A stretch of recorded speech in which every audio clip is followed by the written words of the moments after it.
Hello, good afternoon और नमस्ते सभी को। कल से हमने शुरू किया था एनवायरमेंटल सुपरवाइज़र का जो एग्ज़ाम अपकमिंग है, अगले ही महीने 19 तारीख को। तो उसके लिए हमने रिवीज़न सीरीज़ चालू की थी और मैंने आपको ऑलरेडी बताया हुआ है। एक बार फिर से बोल देता हूँ, एग्ज़ाम नेक्स्ट मंथ है। टोटल 100 मार्क्स का एग्ज़ाम होगा, 2 आवर्स का। नेगेटिव मार्किंग है, तो तुक्के बेस में हमें तैयारी नहीं करनी है, हमें परफेक्ट तैयारी करनी है। एग्जाम पैटर्न ऑलरेडी आपको पता है। फिजिक्स 25 मार्क्स का आएगा, केमिस्ट्री 25 मार्क्स का, मैथमेटिक्स या बायो ऑप्शनल है, आपने कोई भी एक चूज किया होगा, उसकी तैयारी की होगी तो 25 मार्क्स का। और जीएस का पोर्शन ये भी 25 मार्क्स का है। और रिवीजन सीरीज हम लेके आए हैं, इसमें कोशिश करूंगा, देखो ये सब डिपेंड करेगा आपके रिव्यूज पे। फर्स्ट वीडियो बनाया है, उसका वॉच टाइम अच्छा है, देखो देखा कम लोगों ने, पर उसका वॉच टाइम अच्छा है, तो मतलब बच्चे थोड़ा सा हाँ, इसके लिए अग्रसर हो रहे हैं कि अगले महीने एग्जाम है और कुछ तो तैयारी और अच्छी कर ली जाए। मैं मान के चलता हूँ आपने एनसीईआरटीज़ पढ़ी होंगी, ऑलरेडी आपसे डिस्कस किया था कि अपनी एनसीईआरटीज़ को मजबूत क्योंकि टोटल सिलेबस ही एनसीईआरटी बेस उन्होंने बनाया है। तो एनसीईआरटी आपने अच्छे से की होगी, नहीं भी की है, इन अगर 1000 क्वेश्चंस को आप करते हैं, इन पे दिए गए कंसेप्ट्स को आप लगाते हैं, ठीक है? तो आपको काफ़ी बेनिफिट मिलेगा। और मैं अपने प्रीवियस एक्सपीरियंस से बोल सकता हूँ कि बहुत बच्चों को पढ़ाया है। तो ऐसे एग्ज़ाम्स में जिसमें 25 मार्क्स का आना है, क्या पढ़ना है, क्या छोड़ना है? तो अब इस टाइम पे तो ऑब्वियस है, हमने पढ़ बहुत कुछ लिया है। मैंने भी रिवीजन सीरीज़ से पहले एक पूरी लेक्चर सीरीज़ बनाई है, उसमें 42 लेक्चर्स हो चुके हैं, जो कि आपका लैब असिस्टेंट फोरेंसिक साइंस के लिए बैच चल रहा है ना? तो जो भी अगर आपको दिक्कत आती है, आप अपनी टॉपिक्स वहाँ से कंप्लीट कर सकते हैं, कवर कर सकते हैं। उसके लिए मैंने आपको काफ़ी बार सजेस्ट भी किया है। जो भी क्योंकि हम क्वेश्चन आंसर फॉर्मेट में इसको कर रहे हैं, एमसीक्यू फॉर्मेट में हम इस सीरीज़ को कर रहे हैं। तो यदि आपका कोई भी टॉपिक रह जाता है, तो मैं आपको ज़रूर रिकमेंड करूँगा कि ये वहाँ पे देख लीजिए, उस वाली वीडियो में से देख लीजिए।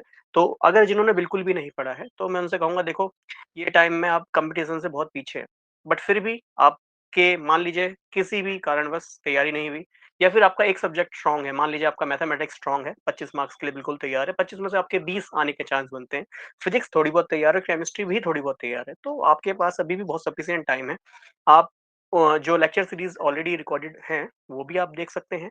जीएस के लिए मैं आपको ऑलरेडी बता चुका हूँ, मैथमेटिक्स वाला पोर्शन मैंने करा दिया है।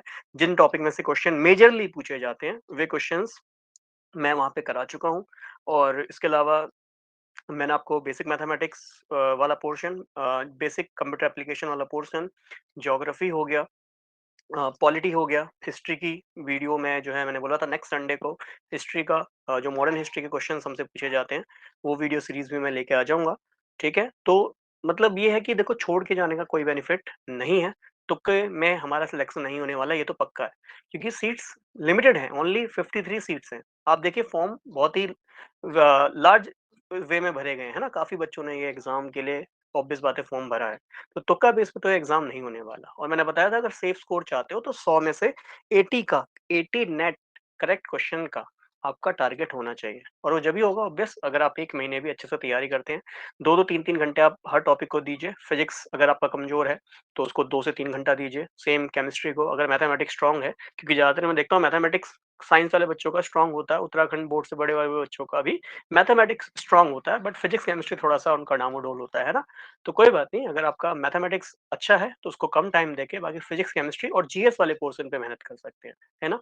नेट 80 क्वेश्चन का टारगेट बना लीजिए। और ये टाइम ऐसा ही होता है, 1 महीने पहले आपको केवल रिवीजन करना होता है ना? ये एनसीईआरटी पढ़ने वाला टाइम नहीं होता।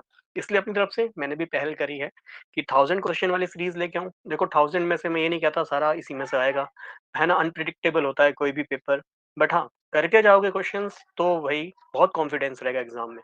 और फिलहाल अभी शुरुआत वाली क्लास में मैं आपको जो मोस्ट पूछे जाने वाले क्वेश्चंस हैं, वो आपको करा रहा हूँ, जो हर एग्ज़ाम में आपको दिख जाएगा, कॉमन है। मैंने खुद से बहुत एग्ज़ाम्स के लिए पढ़ाया है, केमिस्ट्री है एज़ अ सब्जेक्ट मैं आपको बता रहा हूँ, और बहुत एग्ज़ाम्स के लिए पढ़ाया है। चाहे वो आपका आईआईटी जेईई है, नीट है, या फिर आप आईआईटी जैम की तैयारी करते हैं, ठीक है? या फिर किसी भी और कॉम्पिटिटिव एग्ज़ाम की तैयारी करते हैं, केमिस्ट्री वहाँ आता है। या जनरल साइंस की आप बात करते हैं, वहाँ भी बहुत मैंने पढ़ा है। तो इतना आइडिया हो जाता है कि हाँ, ये क्वेश्चंस कितनी बार रिपीट हो रहे हैं। तो वही रिपीटेड क्वेश्चंस जो बहुत बार पूछे गए हैं, चाहे वो आपके प्रीवियस ईयर हैं, उनमें से सभी क्वेश्चंस की मैं यहाँ चर्चा करूँगा। तो आई थिंक आपने रिवीजन ज़रूर किया होगा, लास्ट क्लास देखा होगा। देखो वॉच ओवर उसमें अच्छा है, बेशक उसमें अभी काफ़ी कम बच्चे इंटरेस्ट ले रहे हैं देखने में, ठीक है? वो सोच रहे होंगे थोड़ा और देखेंगे 15 दिन बाद, है ना? तो देखो टाइम निकलता जाएगा और कुछ लोगों के मन में होगा कि काश कोई टीचर ऐसी वीडियोज़ ले आए कि टॉप 200। देखो टॉप 200 वीडियो सीरीज़ मैं भी ले आऊँगा, कोई बड़ी बात नहीं। बट आप खुद ही सोचिए, क्या वो वर्थ है? टाइम है अभी आपके पास सूटेबल, तो 1 महीना है, उसमें आप अच्छे से तैयारी कीजिए, ठीक है? तो ख़ैर, यहाँ तक मैंने आपको कल कराया था, ये रिएक्शन मैंने आपको कल बताई थी। आइए अगले क्वेश्चन पे आते हैं। ये सब प्रीवियस ईयर ही हैं, किसी न किसी एग्ज़ाम से उठाए हुए हैं, चाहे वो पीजीटी का एग्ज़ाम है ना? चाहे वो कोई यूनिवर्सिटी बेस्ड एग्ज़ाम आ गया, या चाहे वो एनवायरनमेंटल सुपरवाइज़र का प्रीवियस ईयर है, लैब असिस्टेंट का प्रीवियस ईयर है, हो सकता है वो दूसरे स्टेट का लैब असिस्टेंट हो, दूसरे स्टेट का एनवायरनमेंटल सुपरवाइज़र का एग्ज़ाम हो। तो हर एक का जो मिक्सचर क्वेश्चन है ना, तो उससे बहुत कुछ आइडिया भी मिलता है कि हाँ, ज़्यादातर एग्ज़ाम में एक कॉमन चीज़ ही इंसान जो आपके पेपर बना रहे हैं टीचर्स या मैं बोलूँ जो भी एग्ज़ामिनर हैं, उनके दिमाग में कॉमन आइडिया ही सबके दिमाग में कॉमन आइडिया रहता है, तो कुछ कॉमन क्वेश्चन भी होते हैं। तो अभी 2-3 क्लास में वही कॉमन क्वेश्चन्स मैं आपको कराता हूँ। जैसे यहाँ बोला है ए न्यूक्लियोफाइलेज, कल भी मैंने आपसे चर्चा करी थी, फिर से एक बार क्विक रिवीजन के लिए जल्दी से बता देता हूँ। देखो हमारे पास जो रिएजेंट होते हैं, वो 2 तरीके के होते हैं, मैंने आपको बताया था कल भी। एक होते हैं इलेक्ट्रोफाइल, जिसको हम इलेक्ट्रॉन लविंग बोलते हैं। अगर इलेक्ट्रॉन लविंग है तो इन पे प्लस चार्ज होता है ना? बट हमने देखा था ये चार्ज भी हो सकते हैं और नेक्ड भी हो सकते हैं। या चार्ज और नेक एक ही बात है। नेक्ड, नेक मतलब नग्न, ऐसा कह सकते हैं इनको। या दूसरे जो हैं वो न्यूट्रल हो सकते हैं, ठीक है? चार्ज नेक वाले, जैसे मैंने आपको बताया था, नाइट्रेशन में नाइट्रोनियम आयन बनता है, सल्फोनेशन में सल्फोनियम आयन बनता है, एल्काइलेशन में एल्काइलियम आयन बनता है, एसिटाइलेशन में एसिटाइलियम आयन बनता है। तो जिन पे प्लस चार्ज होगा, प्लस वाले इलेक्ट्रोफाइल होंगे। इसके अलावा कुछ न्यूट्रल भी होते हैं, मतलब उदासीन, इन पे कोई भी चार्ज आवेश नहीं होगा, ठीक है? और बट ये क्यों इलेक्ट्रॉन लविंग है, या इनको हम इलेक्ट्रॉन डेफिशिएंट भी बोल सकते हैं, कल भी मैंने आपको बताया था। इन पे इलेक्ट्रॉन की कमी है, और लुईस के अकॉर्डिंग जिन पे इलेक्ट्रॉन की कमी होती है, या इलेक्ट्रॉन लविंग होते हैं, या इलेक्ट्रॉन डेफिशिएंट होते हैं, वे सभी लुईस के अकॉर्डिंग अम्ल होते हैं, लुईस के अकॉर्डिंग एसिड होते हैं, ठीक है? तो जितने भी इलेक्ट्रोफाइल होंगे वे लुईस के अकॉर्डिंग क्या होंगे, एसिड होंगे, क्लियर? बट यहाँ न्यूक्लियोफाइल पूछा है, तो ऑब्वियस बात है ये एसिड तो नहीं होंगे, ठीक है? बहुत वाला तो कंसेप्ट बनेगा ही नहीं, नाइदर वाला भी बनेगा ही नहीं, तो एक ही ऑप्शन बनता है कि न्यूक्लियोफाइल लुईस बेस होंगे। वो भी हम देख भी लेते हैं कैसे लुईस बेस है। अच्छा, BF3 का मैंने एग्जांपल कल भी दिया था कि बोरोन पे 3 फ्लोरीन है, 3 बॉन्ड है, 6 इलेक्ट्रॉन है, मतलब अष्टक पूरा नहीं है, ऑक्टेट कंप्लीट नहीं है, 2 इलेक्ट्रॉन की कमी है, ठीक है?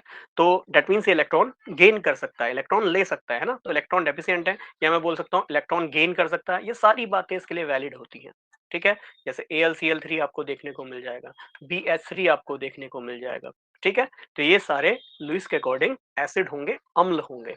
ऐसे ही हमारे पास न्यूक्लियोफाइल होते हैं। न्यूक्लियोफाइल मतलब सिंपली बोले तो न्यूक्लियस लविंग, नाभिक की ओर इनका प्रेम होता है।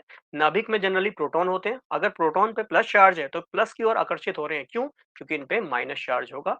और ये मैं आपको काफी बार बता चुका हूं कि किसी भी रिएक्शन में, किसी भी अभिक्रिया में प्लस चार्ज और minus charge, that means opposite charge या विपरीत आवेश, एक दूसरे को आकर्षित करते हैं, एक दूसरे को अट्रैक्ट करते हैं। तो इसी तरीके से न्यूक्लियोफाइल जनरली 2 तरीके से देखा जाता है, एक जिसमें माइनस चार्ज होता है, और इसको भी हम न्यूट्रल में कंसीडर। माइनस वाला कैसे? जैसे हम देखेंगे OH माइनस, हमने देखा भी था, NH2 माइनस, बहुत सारे जिन पे माइनस चार्ज होगा। कई बार आयोडीन भी आपका न्यूक्लियोफाइल की तरह बिहेव करता है। न्यूट्रल वाले कैसे? जैसे अमोनिया हो गया, ठीक है? जल, जल वैसे न्यूट्रल होता है, बट न्यूट्रल न्यूक्लियोफाइल की तरह काफी बार इसको यूज किया जाता है। एसिडिक कंडीशंस में हम वाटर को एज अ न्यूक्लियोफाइल कंसीडर कर लेते हैं, ठीक है? इसके अलावा आप इथाइल अमाइन वगैरह दुनिया भर के एग्जाम्पल इसमें लिख सकते हैं। ये सभी न्यूट्रल हैं, उदासीन हैं, क्योंकि इन पे कोई भी चार्ज नहीं है। बट इन सभी पे इलेक्ट्रॉन का घनत्व है, देखो 2-2 इलेक्ट्रॉन है, यहाँ माइनस चार्ज है, इसका मतलब 2-2 इलेक्ट्रॉन है। ये इलेक्ट्रॉन देने की क्षमता रखते हैं, ये इलेक्ट्रॉन डोनर होते हैं, है ना? इलेक्ट्रॉन डोनर होते हैं, या मैं कह सकता हूँ इलेक्ट्रॉन रिच होते हैं। तो जो इलेक्ट्रॉन डोनर या रिच होते हैं, लुईस के अकॉर्डिंग वह बेस होते हैं। क्या होते हैं? लुईस के अकॉर्डिंग वह बेस होते हैं, क्षार होते हैं, ठीक है? तो ये चीज़ हमें ध्यान में रखनी है। तो न्यूक्लियोफाइल क्या होते हैं? लुईस बेस होते हैं। ऐसे ही अगर आ जाए इलेक्ट्रोफाइल क्या होते हैं? तो लुईस के अकॉर्डिंग एसिड होते हैं, ठीक है? तो ये बहुत कॉमन क्वेश्चन है, ज़्यादातर एग्ज़ाम में ऐसे क्वेश्चन्स आपको देखने को मिल जाते हैं। तो GOC से मान के चलिए, मैं अगर अपना पर्सनल ओवरव्यू दूँ, तो 2 क्वेश्चन तो पूछे जाएँगे जीओसी से। नेमिंग का एक क्वेश्चन आ सकता है, स्टीरियोकेमिस्ट्री का एक क्वेश्चन आ सकता है। फिर इसके बाद जीओसी में अगर मैं बेसिक देखूँ, तो क्वेश्चन आपके कार्बोकैटायन, कार्बन आयन मतलब जो आपके रिएक्टिव इंटरमीडिएट हैं, इनसे एक प्रश्न देखने को मिल सकता है। मोस्ट कॉमन क्वेश्चन है, इसलिए मैं कह रहा हूँ, इनको तो ज़रूर अच्छे से करके जाना है। जैसे which of the following reaction lead to complete racemisation, कह रहा है कि किस रिएक्शन में आपको रेसमाइजेशन देखने को मिलता है। याद कीजिए, अभी कुछ क्लास पहले ही मैंने आपको SN1 SN2 रिएक्शन पढ़ाया है और मैं आपको बोल चुका हूँ SN1 SN2 most important topic है। अगर एग्जामिनर, आप अगर एक जनरल एग्जामिनर के दिमाग में मान के चले ना, आप देखेंगे स्कूल में भी जो एग्जामिनर बाहर से आते हैं, उनके दिमाग में भी एक कॉमन क्वेश्चन रहता है। अगर आप बोलेंगे कि मेरा ऑर्गेनिक स्ट्रॉन्ग है, तो ऑर्गेनिक में सबसे पहले उनके दिमाग में यही प्रश्न आता है कि SN1 रिएक्शन SN2 रिएक्शन क्या है ना? बेसिक सा क्वेश्चन यही होता है। तो ये जनरलाइज क्वेश्चन है जो दिमाग में घूमता ही है। अगर कि आपके दिमाग में तुरंत आ रहा है, अगर आपसे कह रहा है कि हेलो एल्केन्स पे कोई क्वेश्चन पूछो, तुरंत दिमाग में SN1 SN2 ही आता है। ठीक है, तो मोस्ट जनरलाइज क्वेश्चन मैं इसको कह सकता हूँ SN1 SN2 अच्छे से तैयार कीजिए। ठीक है, तो रेशमाइजेशन, ये जनरली ये सारा कंसेप्ट मैंने SN1 SN2 में पढ़ाया है। आप इसको टाइम देके इस टॉपिक को कर सकते हैं कंप्लीट। 1 मिनट दीजिएगा बस, है ना? इस टॉपिक को आप कंप्लीट कर सकते हैं। रेशमाइजेशन का मतलब ही होता है ऐसी कोई भी रिएक्शन जिसमें आपको रिटेंशन और इन्वर्जन दोनों ही देखने को मिल रहा हो। रिटेंशन और इन्वर्जन दोनों ही देखने को मिल रहा हो, या मैं कह सकता हूँ 50-50% चार्ज दोनों के हैं। मतलब 50% उस रिएक्शन में रिटेंटेड प्रोडक्ट देखने को मिलेगा और 50% इन्वर्टेड प्रोडक्ट देखने को मिलेगा। दो तरह के उत्पाद देखने को मिलेंगे, एक रिटेंशन होगा, एक इन्वर्जन होगा। दोनों ही कंसेप्ट मैं समझा चुका हूँ। और रेशमाइजेशन किस में होता है तो मैं आपको बता ही चुका हूँ। SN1 रिएक्शन वह रिएक्शन होती है जिसमें रेशमाइजेशन होता है, रिटेंशन और इन्वर्जन दोनों होता है। ठीक है, तो SN1 रिएक्शन कहाँ देखने को मिलती है, तो याद कीजिए एक जल्दी से, क्योंकि मैंने आपको बोला है जो ये रिवीजन सीरीज में आपको करा रहा हूँ, ये कंसेप्ट बेस पे समझाते हुए कराऊंगा, ज्यादा डीप में नहीं जाऊंगा। डीप में जाना है तो ऑलरेडी मैंने वीडियोस बनाई हैं, उनको देख लीजिए। अभी भी बहुत समय है कि आप वीडियो के साथ इन क्वेश्चंस को लगा सकते हैं कंसेप्ट को और स्ट्रॉन्ग बनाने के लिए। बाकी जो बच्चे देखो शुरू से ही हमें फॉलो कर रहे हैं, हमारी लेक्चर सीरीज यूट्यूब पे अवेलेबल है, उसको भी देख रहे हैं, तो ऑब्वियस है उनको तो बेनिफिट मिलने वाला है। बट मैं वही कहूँगा, देखो जिन्होंने बिल्कुल तैयारी नहीं करी है या किसी कारणवश तैयारी रह गई है, या हो सकता है किसी और एग्जाम की वो तैयारी करना चाह रहे हो, बट बैकअप बेसिस पे इसको भी एज एन एग्जाम कंसिडर कर रहे हो, है ना? तो घबराएं नहीं, कोई तो टॉपिक आपका स्ट्रांग होगा ही। साइंस से पढ़ें, मैथमेटिक्स स्ट्रांग होगा, फिजिक्स स्ट्रांग होगा। अगर केमिस्ट्री वीक भी है, क्योंकि मैं देखता हूँ ज्यादातर बच्चों का केमिस्ट्री ही वीक होता है, अगर 12 पास आउट करके आए होते हैं, बहुत कम बच्चे होते हैं केमिस्ट्री स्ट्रांग लेके बैठे होते हैं, है ना? और तो इसलिए मैं कहूंगा अगर केमिस्ट्री वीक भी है या फिजिक्स भी वीक है, कोई भी एक टॉपिक अगर आपका तैयार है ना, तो भी 1 महीना है, तैयारी करिए अच्छे से, कुछ मत सोचिए। बाकी बिल्कुल ही अगर तैयारी नहीं कर रखी है, तो फिर मैं ये कहूँगा आगे आने वाले और अपकमिंग एग्ज़ाम है, उनकी तैयारी कीजिए। समय बर्बाद मत कीजिए कि 1 महीना इसको दे के देख लूँ तुक्के बेस पे। तुक्के बेस पे एग्ज़ाम नहीं होगा, क्लियर बोलता हूँ। जो मेहनत करेगा, जिसने मेहनत करी होगी, एनसीईआरटीज़ अब तक पढ़ ली होंगी, मैं अब भी कह रहा हूँ, जो टाइप 5 वाले बच्चे हैं ना, बताया था टाइप 5th वाले बच्चे, उन्हीं का सिलेक्शन होता है, क्योंकि वो हर चीज़ बेहतर तरीके से करना चाहते हैं। ठीक? तो ख़ैर, ये CH3Br है, KOH डालते हैं, तो हमने देखा था ऐसी कंडीशन में यहाँ पे OH ग्रुप आके जुड़ता है और यहाँ पे Br माइनस निकलता है। इसको डिटेल में आप पढ़ सकते हैं, SN2 रिएक्शन, SN1 रिएक्शन, तो दोनों के अलग-अलग वीडियो बनाए हैं और पूरा प्लेलिस्ट आपके लिए तैयार है एनवायरमेंटल सुपरवाइजर वाला, आप उसको देख सकते हैं। उसमें केमिस्ट्री 25 मार्क्स का और जीएस का पोर्शन, देखो जीएस के पोर्शन के मैथमेटिक्स वाला अलग पोर्शन मैंने बनाया हुआ है, प्लेलिस्ट बनाया हुआ है ना? जनरल साइंस वाला अलग बनाया है, तो उसको देख लीजिएगा। जनरल स्टडीज वाला अलग बनाया है, तो उसको देखिए, आपको ज़रूर बेनिफिट मिलेगा। ठीक है, तो यहाँ पे अगर इसके मैकेनिज्म की चर्चा करते हैं, याद कीजिए इसकी मैकेनिज्म में, अच्छा इनका जल्दी नाम बताइए, तो ये है टर्शियरी ब्यूटाइल, है ना? ये नेमिंग वगैरह सब सिखा चुका हूँ, तो एक बार जरूर नेमिंग वाला वीडियो देखिएगा, सब कुछ आपको क्लियर हो जाएगा। ठीक है, और ये बनता है tertiary butyl alcohol, tertiary butyl alcohol. ठीक है, और बच्चे जो हमारे पहले से पढ़ते हुए आ रहे हैं, वो तो तुरंत इसका आंसर दे होंगे, आगे बढ़ गए होंगे, है ना? खैर, देखो ये है CH3, ये है CH3 और ये है CH3। ठीक है, इस पे ये है Br। आप जानते हैं first step is the slow step, और यही इसी स्टेप से हम रेट डिटरमाइन करते हैं, it is the rate determining step.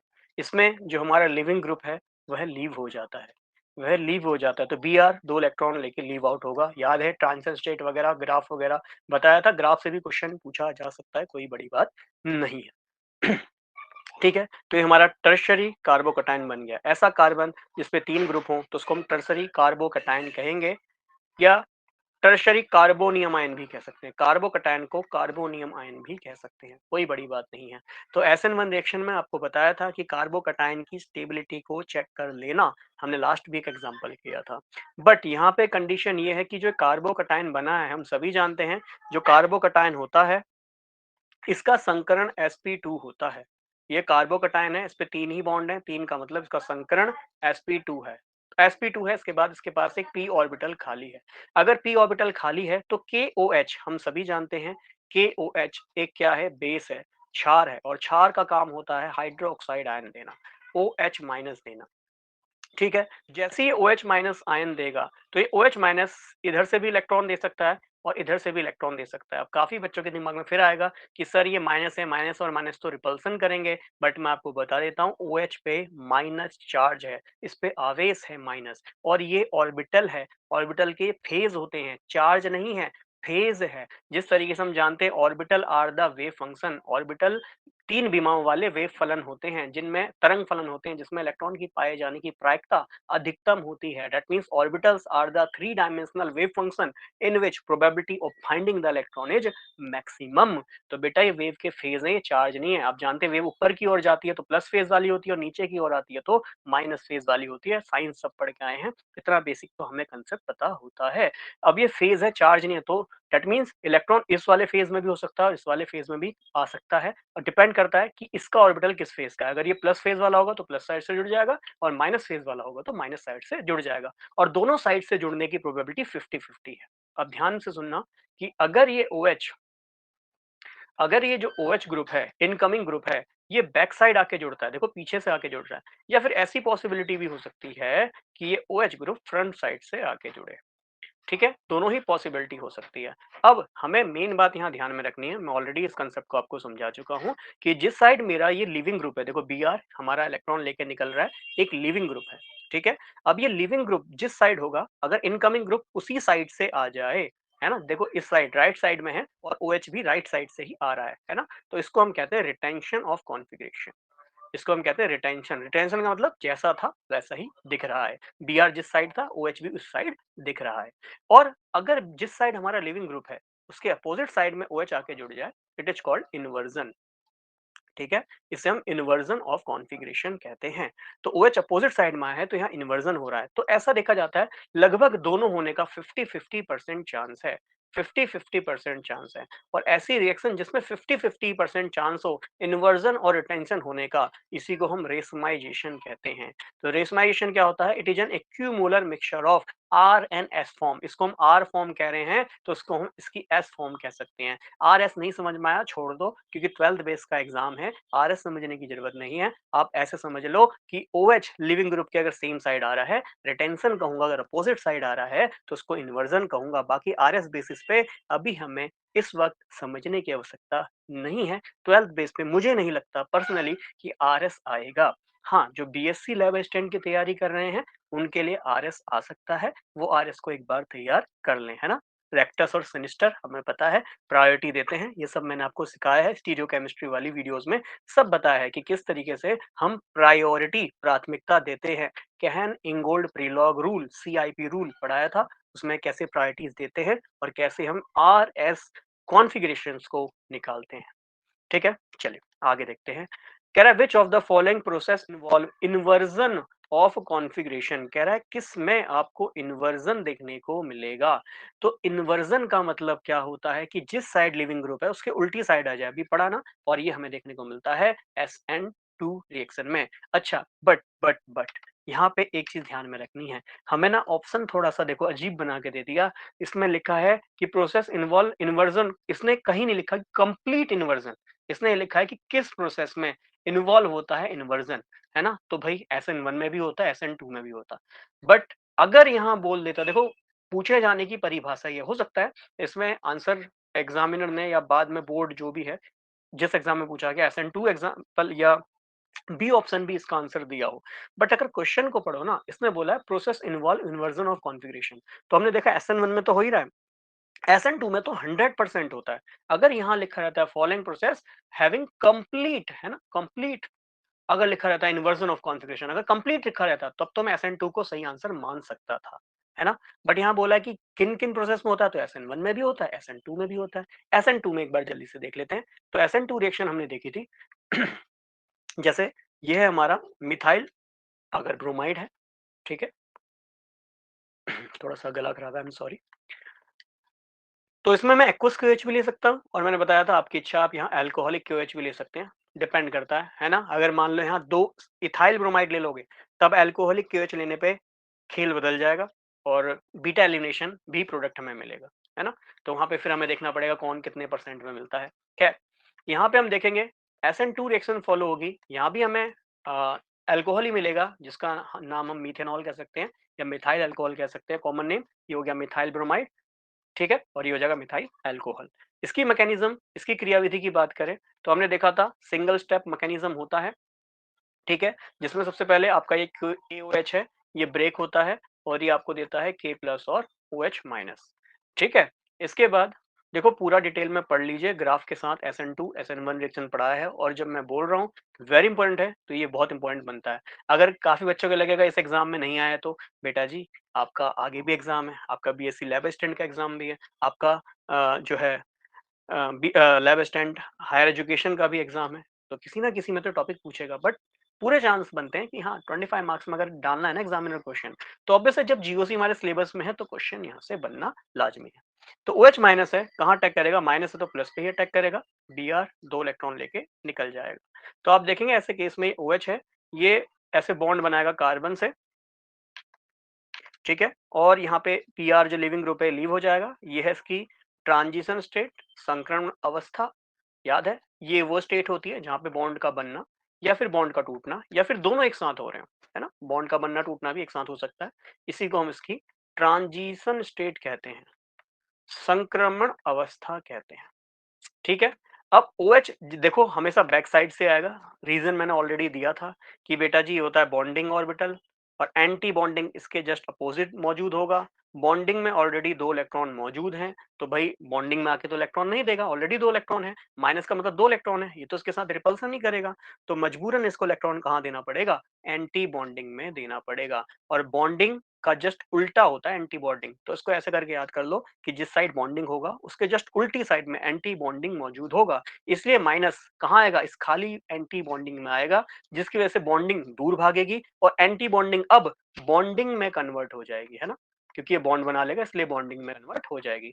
और आप साफ साफ देख रहे हैं जिस साइड हमारा लिविंग ग्रुप है उसके अपोजिट साइड OH ग्रुप आके जुड़ा है, दैट मीन्स यहाँ पे हमें इन्वर्जन देखने को मिलता है, ठीक है ना? 99% तक हमें इन्वर्जन देखने को मिलता है, 1% रिटेंशन हो सकता है, देखो पॉसिबिलिटी है ना, तो 1% रिटेंशन भी हो सकता है। बट हाँ यही मैं आपसे कह रहा हूँ कि अगर कंप्लीट लिखा होता तो SN2 आंसर होता, बट इसमें बोला है कि कौन कौन सी प्रोसेस में आपको इन्वर्जन देखने को मिलता है, तो SN1 SN2 दोनों में ही देखने को मिलता है। SN1 वाला एग्जाम्पल आपने जस्ट अभी देखा और SN2 भी आपने देख लिया।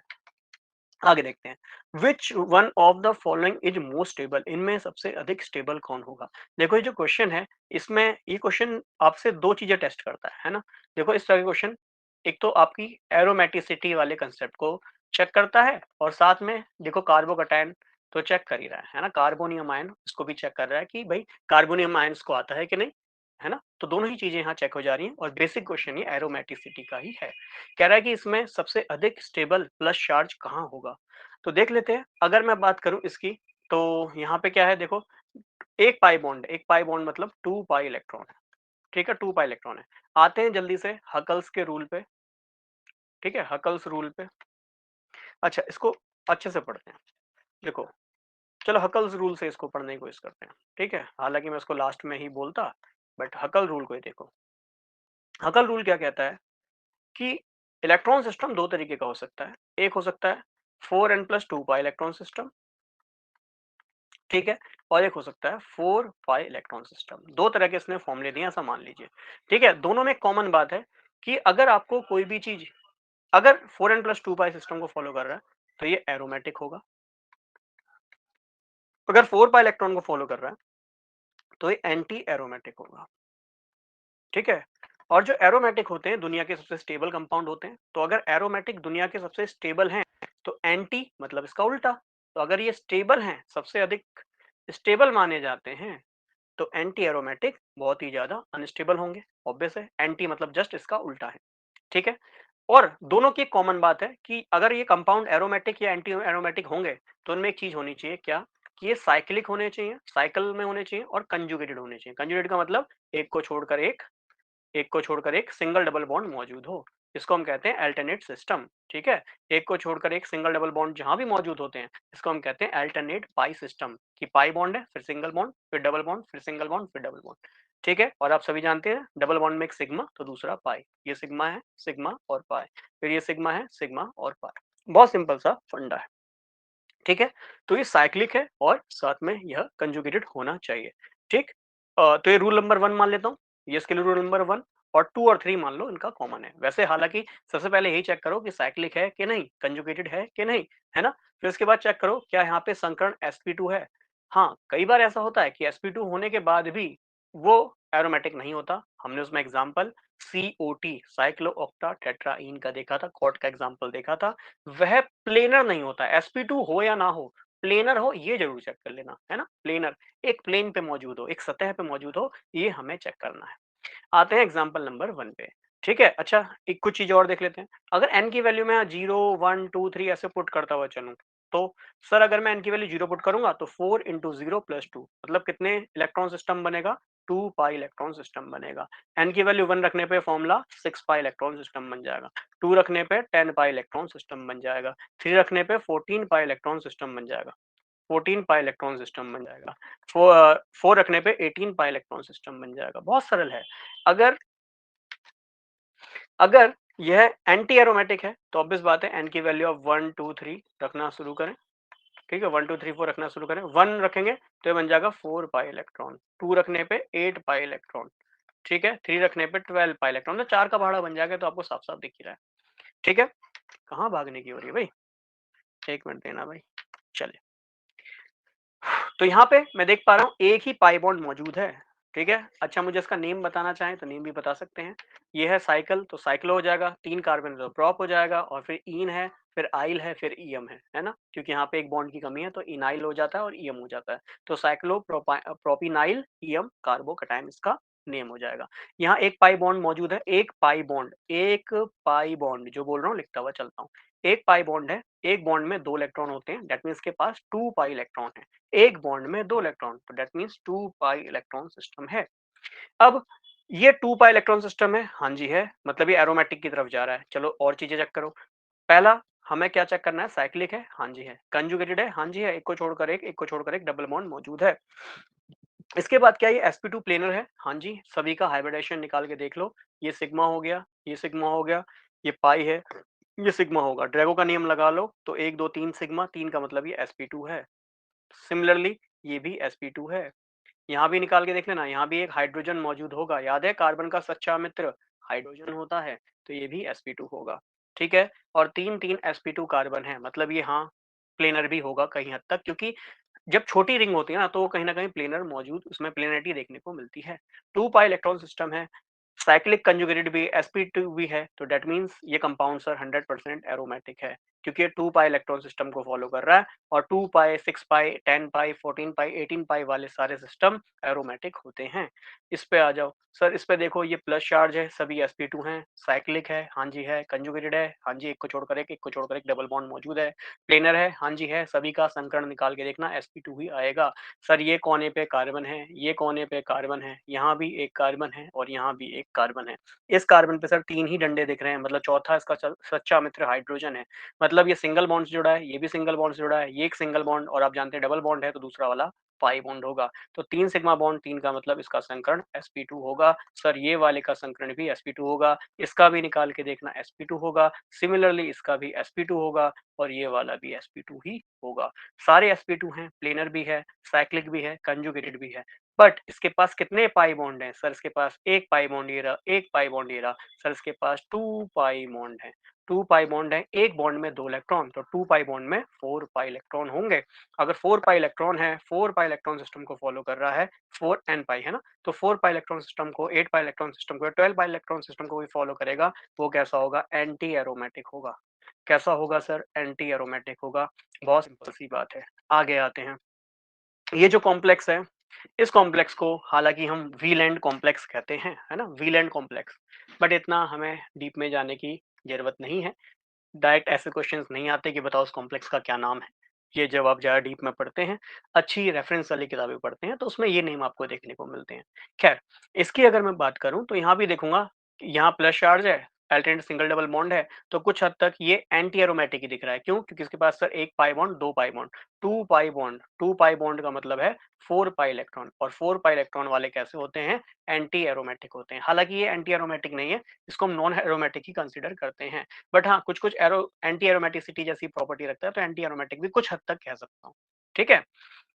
इस वाले पे आते हैं सर, इस पे 1 pi bond, 2 pi bond, 3 pi bond. इस पे हैं 3 पाई बॉन्ड। कितने हैं? 3 पाई बॉन्ड है। 3 पाई बॉन्ड मतलब 6 पाई इलेक्ट्रॉन है। क्या ये साइक्लिक दिख रहा है? हाँ जी, दिख रहा है। कंजुगेट दिख रहा है? हाँ जी, एक को छोड़कर एक डबल बॉन्ड मौजूद है। ठीक? इसके बाद क्या ये sp2 प्लेनर होगा? बिल्कुल सर, ये प्लेनर होगा और इसका नाम कॉमन नेम होता है ट्रोपाइलियम आयन। ठीक है, ट्रोपाइलियम। और बताया था ट्रोपाइलियम आयन, इसकी जो स्टेबिलिटी होती है लगभग लगभग बेंजीन के बराबर होती है। बेंजीन की जो रेजोनेंस एनर्जी होती है वो 36 कैलोरी पर मोल होती है, और इसकी लगभग लगभग 34.5 कैलोरी पर मोल होती है ना। तो उसको लगभग बेंजीन के बराबर स्टेबल कहा जाता है। तो यस, ये भी 6 पाई इलेक्ट्रॉन, ये भी एरोमेटिक है, और पहला वाला भी एरोमेटिक है। बट पहले, अब क्वेश्चन यही है, इसने बोला है ना मोस्ट स्टेबल कौन है, तो एंटी एरोमेटिक तो स्टेबल होगा नहीं, ये भी कुछ कुछ एंटी एरोमेटिक वाली प्रॉपर्टी रखता है, ये भी स्टेबल नहीं होगा। अब पहला और चौथा बचा, किसको आंसर लगाऊंगा?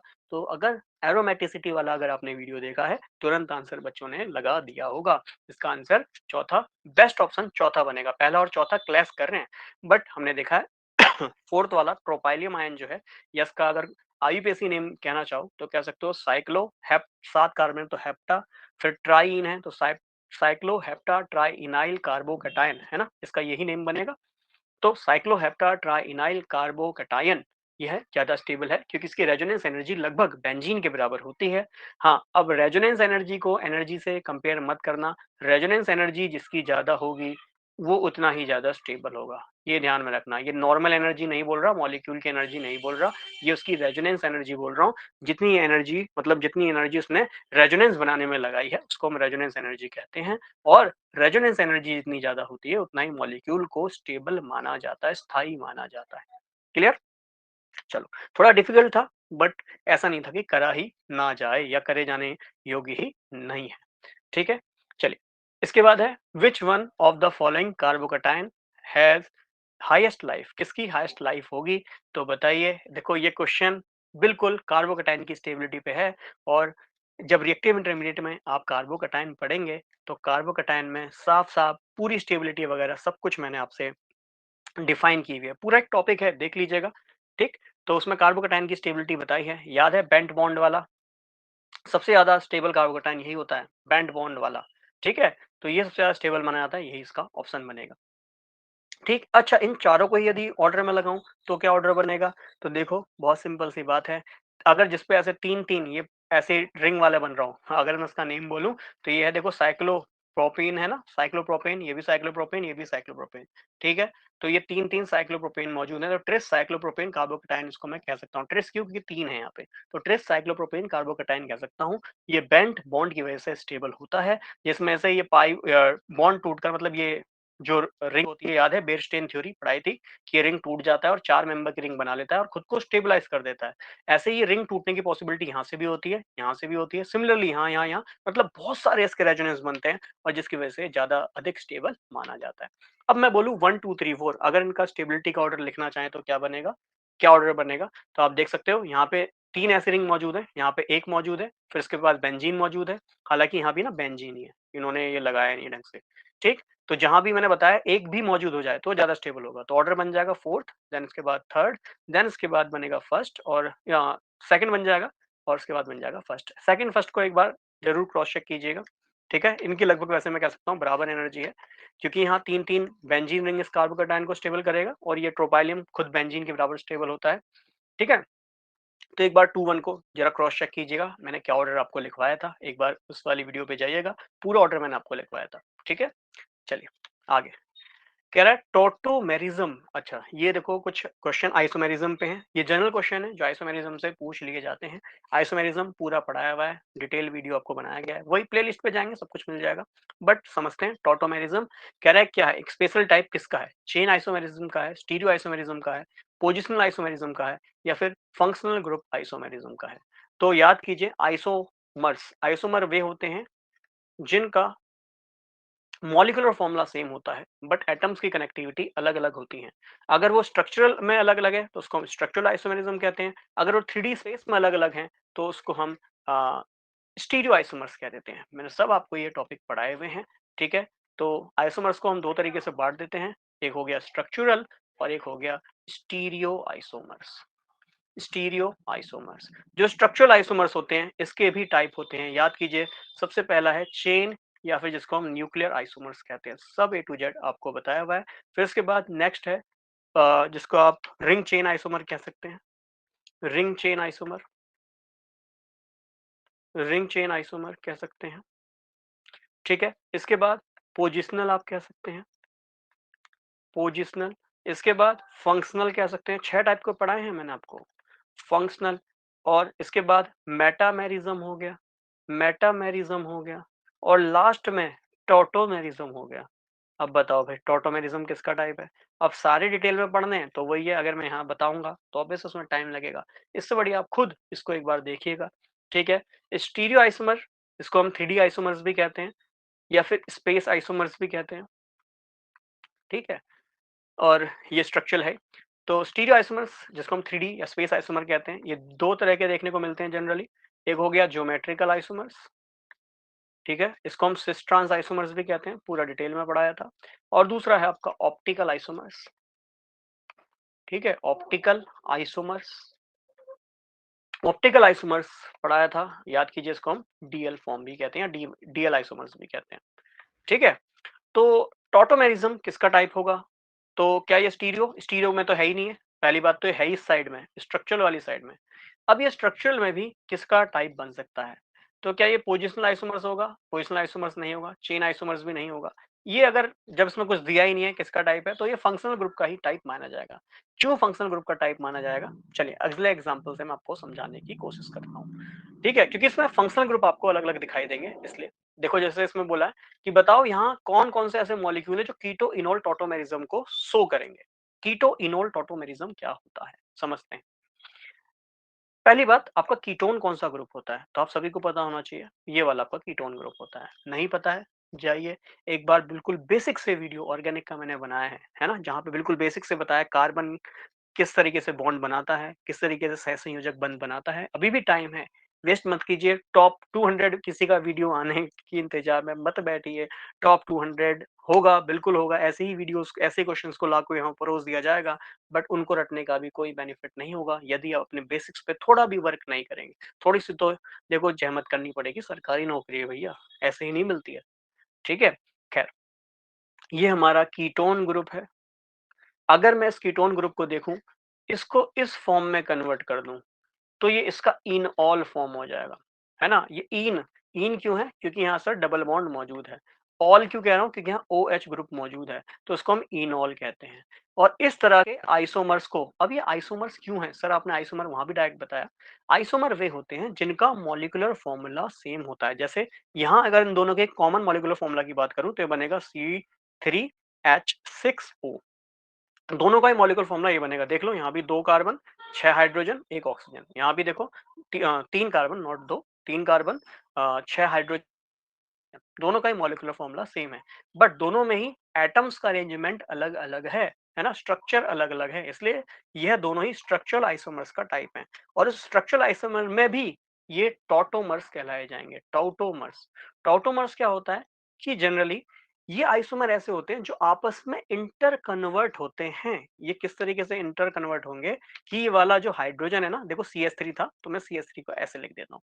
ये हाइड्रोजन खुद को रीअरेंज कर लेगा, यहाँ डबल बॉन्ड बनाएगा और ये ऑक्सीजन 2 इलेक्ट्रॉन अपनी ओर खींच लेगा, तो इस पर आएगा माइनस चार्ज। यहाँ हाइड्रोजन अपने इलेक्ट्रॉन दे रहा है, ये H प्लस निकलेगा, H प्लस यहाँ O माइनस पे जाकर जुड़ जाएगा और यहाँ बनेगा डबल बॉन्ड और O पे लग जाएगा H, तो देखो वही बना है। ठीक है ना, तो मॉलिक्यूल खुद को ऐसा इंटरनल चेंज कर ले कि वो एक फॉर्म से, मतलब कीटोन फॉर्म से इन ऑल इन मतलब डबल बॉन्ड और ऑल मतलब OH वाली फॉर्म में कन्वर्ट हो जाए। इसको हम कहते हैं कीटो इनोल टॉटोमर्स। क्लियर? तो आई थिंक आपको अब टॉटोमर्स भी समझ में आ गया होगा, है ना? अब क्लास 12th वाली देखो, मैंने बताया तो 6 टाइप है, पर क्लास 12th एनसीईआरटी में जनरली इसको अलग से क्लासिफाई नहीं किया है, तो इसलिए मैं इसको फंक्शनल आइसोमर्स का ही टाइप मान सकता हूँ। क्यों? क्योंकि देखो यहाँ डिफरेंट फंक्शनल ग्रुप है, यहाँ ketone as a functional group है और यहाँ alcohol as a functional group है, तो मैं इसको फंक्शनल आइसोमर्स का टाइप बोल सकता हूँ। तो प्रीवियस क्वेश्चन के आंसर पे आ जाइए।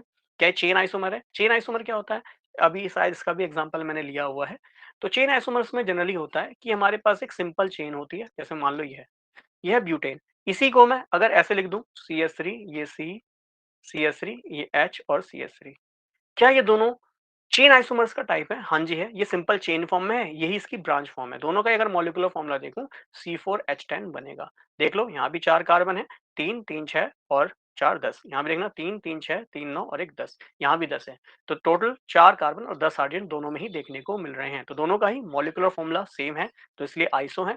ठीक। और बट एटम्स की कनेक्टिविटी अलग अलग है या इनके स्ट्रक्चर अलग अलग हैं, एक सिंपल चेन फॉर्म में, एक इसकी ब्रांच फॉर्म है ना, दोनों ही अलग अलग टर्म्स हैं, तो इसलिए कैसे हैं ये चेन या फिर न्यूक्लियर आइसोमर्स हैं।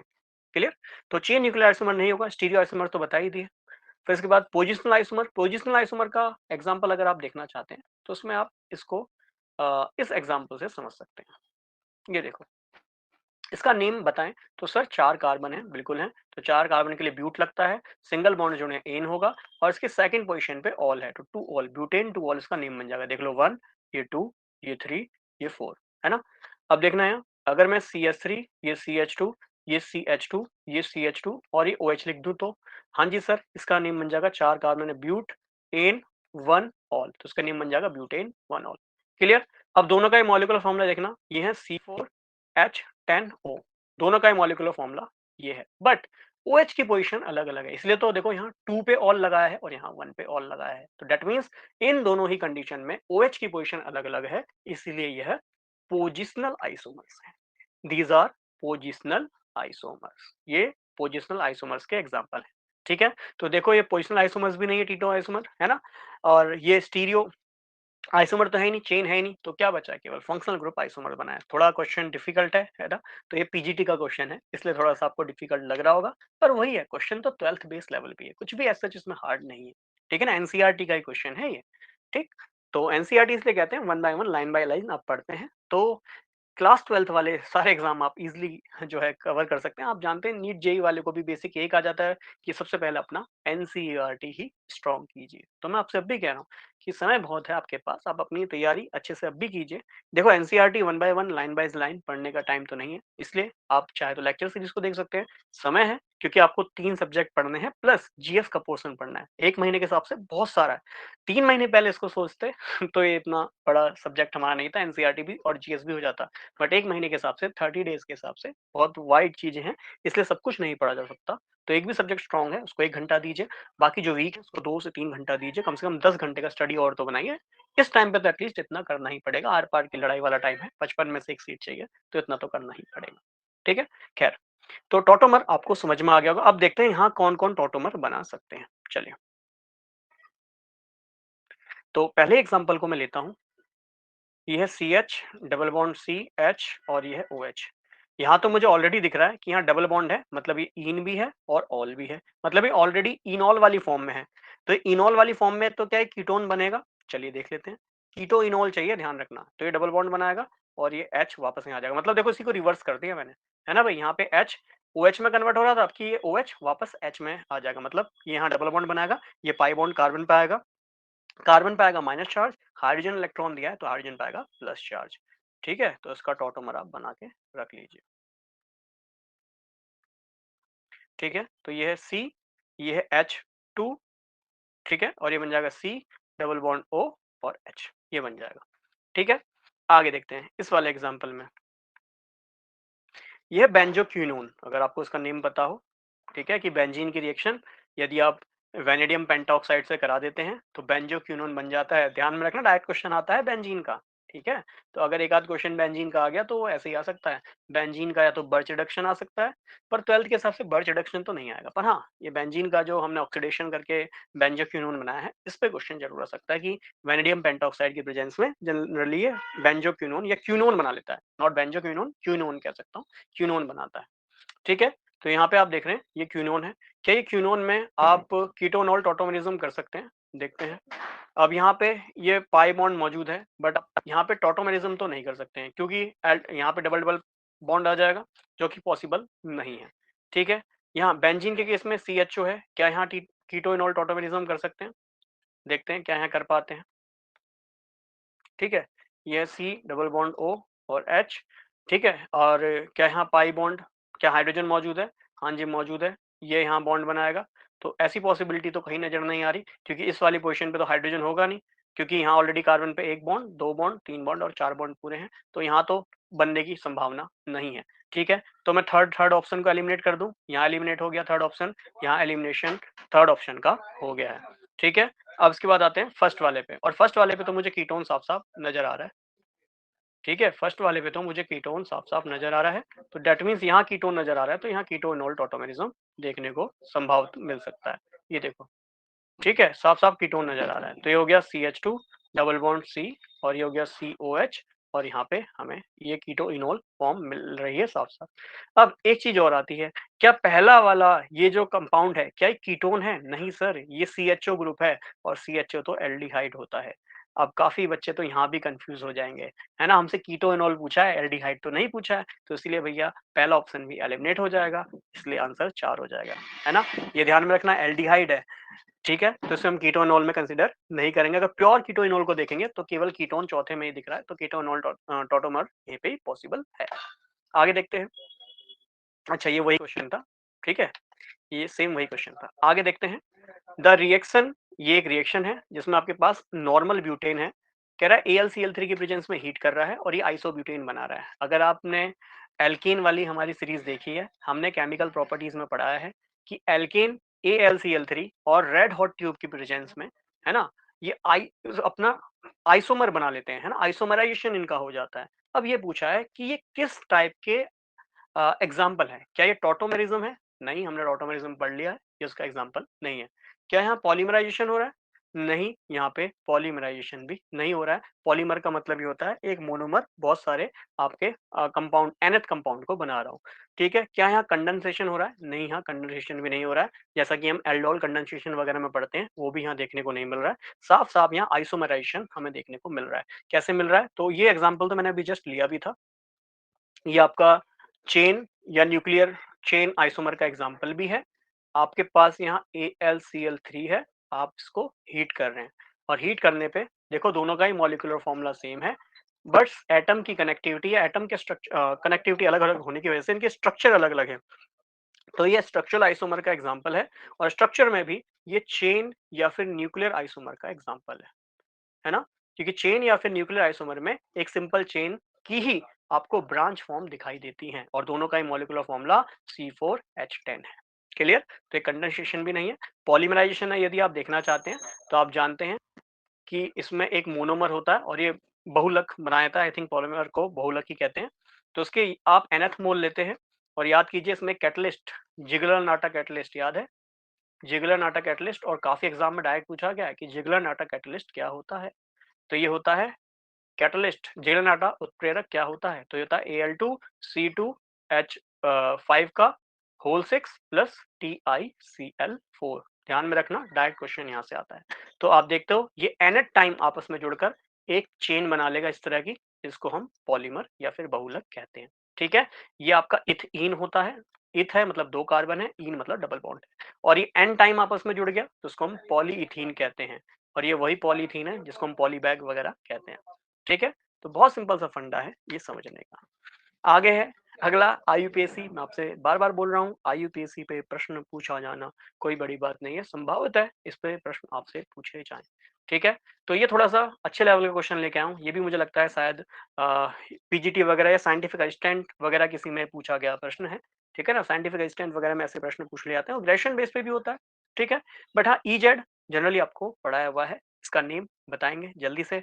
तो नेमिंग में आपको सबसे पहले ये याद करना होता है, सेलेक्ट द लॉन्गेस्ट चेन, सबसे लंबी चेन को पकड़ना होता है। तो ये कार्बन नंबर 1 हो गया, ये कार्बन नंबर 2 हो गया, 3 हो गया, 4 हो गया, 5 हो गया। काफ़ी बच्चों के मन में आ रहा होगा नंबरिंग इधर से क्यों नहीं करी? इधर से करोगे तो ये डबल बॉन्ड तीसरे नंबर पे आएगा और इधर से कर रहा हूँ तो डबल बॉन्ड दूसरे नंबर पे आ रहा है।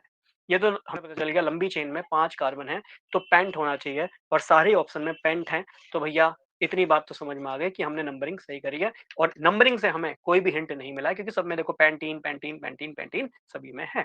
क्लियर है? और सभी में देखो पेंट दूसरी पोज़ीशन पे है, तो सभी पे मतलब नंबरिंग सभी दूसरी पोज़ीशन से करना चाह रहे हैं, इतनी बात समझ में आ रही है। तो मेन बात क्या समझ में आई कि पैंटीन भी है, मिथाइल भी है, यहाँ तक तो सब कुछ सही है। अब मिथाइल की पोज़ीशन सही लिखी है और साथ में ईजेड बस हमें चेक करना है। अब ईजेड चेक करने के लिए याद कीजिए, अगर ये CH3 और ये CH3 अगर सेम साइड है, याद है? सेम साइड वाले को सिस कहते हैं या फिर इसको जेड, जेड मतलब ज़ूसमन, याद है एंटीजन एंड जूसामिन, तो इसको हम जेड या जूसामिन कहते हैं।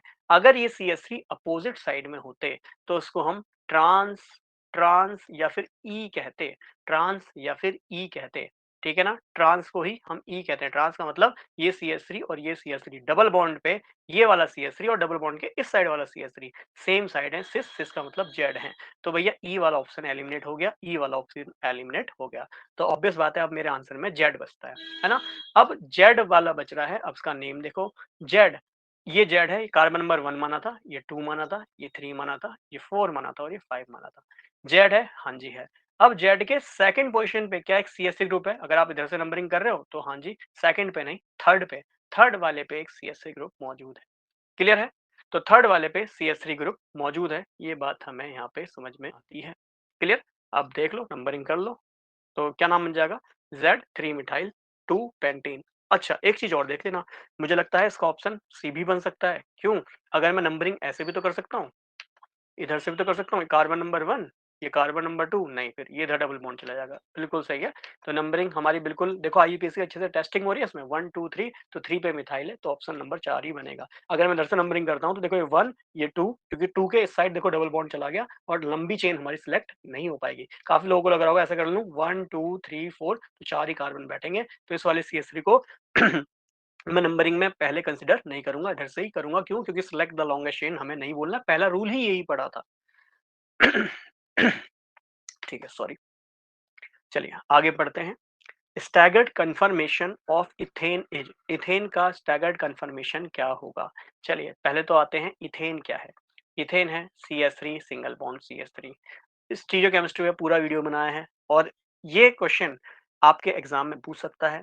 मुझे लगता है ये एग्जाम किसी उसी में आपका लैब असिस्टेंट वगैरह या एनवायरमेंटल सुपरवाइजर किसी डिफरेंट स्टेट के एग्जाम में ही पूछा गया है। एनसीईआरटी में गिवन है ये टॉपिक, तो क्वेश्चन यहाँ से बनने के चांसेस है। ठीक है, ऐसा नहीं देखो हम कुछ भी तुक्का बेस पढ़ रहे हैं, अपना सिलेबस उठाइए, देखिए एक बार उसको चेक कीजिए, क्या हम उस सिलेबस के अकॉर्डिंग जा रहे हैं? हाँ जी, बिल्कुल सिलेबस के अकॉर्डिंग हम जा रहे हैं। मैं अभी हाई लेवल पे तो जा ही नहीं रहा, एक आध क्वेश्चन मैंने थोड़ा-सा टफ डाला है, बट कांसेप्ट समझाने के लिए कि हाँ, इसके अगल-बगल से कहीं न कहीं क्वेश्चन आ सकता है। ठीक है ना? तो मैंने वो क्वेश्चन उठाए, बार-बार बोल रहा हूँ, जो मोस्ट पूछे जाने को वाले क्वेश्चन हैं। फिर देखो कुछ बच्चे धीमे पढ़ना शुरू हो जाएँगे, मुझे पता है, इसलिए मैं ज़्यादा इंटरेस्टिंग वाले क्वेश्चन पहले लिया है, जो बार-बार पूछे गए हैं और वो क्वेश्चन भी लाऊँगा जो पूछे जा सकते हैं। अब कैसा ट्रेंड बन गया है क्वेश्चन्स का, तो वो भी लेके आऊँगा। तो स्टैगर्ड कन्फर्मेशन वगैरह ये जब भी बोला जाए या स्क्यू कन्फर्मेशन आ जाए या एक्लिप्स कन्फर्मेशन आ जाए, इसके लिए हमें न्यूमन प्रोजेक्शन बनाना होता है। 4 तरह की प्रोजेक्शन होती है, पढ़ाया था, जिसमें हम न्यूमन प्रोजेक्शन की भी बात करेंगे। और कौन-कौन सी थी? याद कीजिए, सोहर्स प्रोजेक्शन पढ़ा था, फिशर प्रोजेक्शन पढ़ा था, फ्लाइंग वेज प्रोजेक्शन पढ़ा था और चौथा टाइप मैंने न्यूमन प्रोजेक्शन भी पढ़ाया था। ठीक है, न्यूमन प्रोजेक्शन में देखो ये इथ हैं, 2 कार्बन है, कार्बन नंबर 1 है, ये कार्बन नंबर 2 है। मान लो ये कार्बन आगे की तरफ है, फ्रंट साइड है, ये कार्बन बैक पीछे की तरफ है। ठीक है, आप क्या करें, एक अपने पेन को लें, पेन की निब को देखें, ठीक है ना? पेन की निब को देखना है, निब को देखना है, देख सकते हैं? जब आप पेन की निब को देखेंगे, इस तरह के देखें कि पेन का जो पीछे वाला पोर्शन है वो ना दिखाई दे। तो इसी तरह के प्रोजेक्शन को हम न्यूमन प्रोजेक्शन मानते हैं। इसमें आपको फ्रंट वाला कार्बन तो दिखता है, बैक वाला कार्बन उसके पीछे छुप जाता है। समझने का बहुत सिंपल सा तरीका बता रहा हूँ, पेन की निब को देखें बिल्कुल। निब को देखें इस तरीके से कि पीछे वाला पोर्शन ना दिखाई दे। अब समझ लें फ्रंट जो टिप है, उसपे पहला कार्बन है, उसपे 3 हाइड्रोजन है, देखो फ्रंट कार्बन है, इसपे 3 हाइड्रोजन है, बना देता हूँ। ये देखो 3 हाइड्रोजन मैंने फ्रंट कार्बन पे बना दिए। ठीक है? अब बैक वाला कार्बन है, ये आपको दिख नहीं रहा है इसलिए गोला बना दिया कि इस गोले के पीछे कहीं बैक कार्बन है। इस पे भी 3 हाइड्रोजन है, बना दो ये 3 हाइड्रोजन, ठीक है? ऐसी कंडीशन जहां पे ये फ्रंट वाला कार्बन के हाइड्रोजन और ये बैक वाले कार्बन के हाइड्रोजन, अब इस वाले फ्रंट वाले कार्बन के हाइड्रोजन को लो और ये बैक वाले कार्बन के हाइड्रोजन को लो, इन दोनों के बीच में जो एंगल होगा इसको हम थीटा कहेंगे और इस एंगल को हम डाईहेड्रल एंगल कहते हैं। दोनों हेड मतलब फ्रंट हेड वाला हाइड्रोजन और बैक हेड वाला हाइड्रोजन के बीच में कितना एंगल है, इसी को हम कहते हैं डाईहेड्रल एंगल, दोनों सर के बीच का एंगल। क्लियर? अब जरा देखो, ये एक सर्कल है, सर्कल कितने डिग्री का होता है सर? सर्कल 360 डिग्री का होता है। अब मैंने सर्कल को 6 पार्ट में बांट दिया, देखो 1 2 3 4 5 6, कितने पार्ट में बांटा? 6 पार्ट में। तो एक पार्ट कितने डिग्री का होगा? 60 डिग्री का। मतलब यहाँ पे जो थीटा होगा, डाईहेड्रल एंगल होगा, वो 60 डिग्री का होगा। अगर डाईहेड्रल एंगल 60 डिग्री का होता है तो इसी फॉर्म को हम स्टैगर्ड फॉर्म कहते हैं, स्टैगर्ड फॉर्म कहते हैं। ठीक है? अब होता क्या है, सिंगल बॉन्ड वाला जो कार्बन होता है इसको हम इजीली रोटेट कर सकते हैं, है ना? सिंगल बॉन्ड ये तो है, पेन है उसका कैप लगा के देखना, कैप को पकड़ लो और पेन को घुमाओ, पेन घूमने लगेगा आसानी से। अगर इजी सॉफ्ट वाला आपका अगर कैप है तो, और सॉफ्ट वाला ही इसको कैप की तरह मान के चलते हैं, तो इसको हम घुमा सकते हैं। तो मैं क्या कर रहा हूँ, अब फ्रंट वाले कार्बन को फिक्स कर रहा हूँ, फिक्स का मतलब इसको पकड़ के रखा है मैंने, और बैक वाले को घुमाता हूँ। किस तरीके से घुमाता हूँ? 60 डिग्री घुमा देता हूँ, ध्यान से समझना। बैक वाले कार्बन को मैंने 60 डिग्री घुमा दिया, आपकी मर्जी, आप सीधे तरफ घुमाइए या फिर उल्टे तरफ घुमाइए। 60 डिग्री घुमाने पे आप देखेंगे 60 डिग्री कवर कर लेगा, तो ये हाइड्रोजन जस्ट इस हाइड्रोजन के नीचे आ जाएगा। नीचे का मतलब जस्ट के पीछे हो जाएगा, ये हाइड्रोजन इस वाले के जस्ट पीछे हो जाएगा, ऐसे ही जस्ट इसके पीछे हो जाएगा। ये तो मजबूरी है कि मैं इसके पीछे दिखाकर आपको समझा नहीं सकता, है ना? इसलिए मजबूरी मैंने ऐसे बगल में बना दिया। बट हमें समझना होता है कि फ्रंट वाला हाइड्रोजन, जैसे कार्बन ने पीछे वाले कार्बन को घेरा हुआ है, इसलिए ऐसे ही फ्रंट वाले हाइड्रोजन ने पीछे वाले हाइड्रोजन को घेरा हुआ है। ये इस तरीके से दिखाई देगा जिस तरीके से एक्लिप्स ग्रहण में आपको दिखाई देता है ना? ग्रहण में भी तो ये होता है कि एक ऑब्जेक्ट दूसरे ऑब्जेक्ट को पूरा घेर लेता है, कवर कर लेता है। तो इस फॉर्म को हम एक्लिप्स फॉर्म कहते हैं। यहाँ पे फ्रंट वाला हाइड्रोजन और बैक वाले हाइड्रोजन के बीच में कोई भी एंगल नहीं होता, मतलब थीटा 0 डिग्री हो गया। मैंने आपसे कहा तो कि 60 डिग्री घुमा दो, भाई 60 की दूरी पे पहले ही थे, 60 घुमा दिया तो अब 0 डिग्री हो जाएगा। तो एक्लिप्स फॉर्म में इनके बीच का एंगल 0 डिग्री होता है। अब ये हाइड्रोजन आपस में पास आ गए ना, पास आने की वजह से ये एक दूसरे से रिपल्सन करना शुरू करेंगे। क्या करेंगे? प्रतिकर्षण, रिपल्सन करना शुरू करेंगे, जिसको हम बोलते हैं टॉर्सनल स्ट्रेन। ये वर्ड एनसीईआरटी में थोड़े-थोड़े दिए गए हैं, स्ट्रेन वरा वगैरह वाले वर्ड दिए गए हैं, तो पर मैं प्रॉपर बता देता हूँ, इसको हम टॉर्सनल स्ट्रेन कहते हैं। उस स्ट्रेन की वजह से देखो जहाँ भी रिपल्सन होता है ना, वो अनस्टेबल हो जाता है। कैसा हो जाता है? अनस्टेबल हो जाता है। क्लियर? अब इन दोनों के बीच में मिलने वाली एक और फॉर्म होगी, जो कि ना ही 60 डिग्री होगी, ना ही 0 डिग्री होगी, मतलब इसके बीच वाली फॉर्म होगी, और इस वाली फॉर्म को हम स्क्यू फॉर्म कहते हैं। क्या कहते हैं? स्क्यू। यहाँ पे एंगल 0 डिग्री से तो बड़ा होगा और 60 डिग्री से छोटा होगा। इस फॉर्म को हम स्क्यू फॉर्म कहते हैं। क्लियर है? तो बहुत सिंपल सा फंडा है। अब क्वेश्चन पढ़ो, staggered conformation of ethane is equally stable as eclipse conformation. अरे नहीं भैया, कहाँ है? हमने अभी तो देखा एक्लिप्स फॉर्म में रिपल्सन ज्यादा, स्ट्रेन ज्यादा, इसलिए यह स्टेबल कम हो जाएगा, स्टेबल कम हो जाएगा। यहाँ पे हाइड्रोजन दूर दूर है तो ये स्टेबल ज्यादा हो जाएगा, स्टेबल ज्यादा हो जाएगा। चलो एक ग्राफ बना के देखते हैं, ठीक है? किसके बीच में ग्राफ बना रहे हैं? एनर्जी वर्सेस एंगल के बीच में। ठीक है? मान लो सबसे पहले मेरे पास स्टैगर्ड फॉर्म है, इसकी एनर्जी ये रही। अब धीरे-धीरे एंगल घुमा रहा हूँ तो हाइड्रोजन देखो धीरे-धीरे पास आ रहे हैं। ये क्या है? यहाँ थीटा बराबर 60 डिग्री है। कितना है देखो? 60 डिग्री। 60 डिग्री पे तो अभी अच्छी खासी दूरी पे हैं। अब एंगल धीरे-धीरे कम करते जा रहा हूँ, कम करते जाऊँगा तो पास आएँगे, एनर्जी बढ़ती रहेगी, बढ़ती रहेगी, बढ़ती रहेगी। एक टाइम पे मैक्सिमम एनर्जी हो जाएगी। ये मैक्सिमम एनर्जी जहाँ पे आ गई, यही इसकी एक्लिप्स फॉर्म होगी। है ना? मैक्सिमम ऊर्जा किसकी होगी? एक्लिप्स की, क्योंकि रिपल्सन ज्यादा है, स्ट्रेन ज्यादा है, स्टेबल कम, एनर्जी ज्यादा है। ठीक है? फिर वापस से घूम के आया, फिर 60 डिग्री घुमाया, तो देखो यहाँ 60 डिग्री, मान लो ये 0 डिग्री हो गया, फिर ये 60 डिग्री हो गया।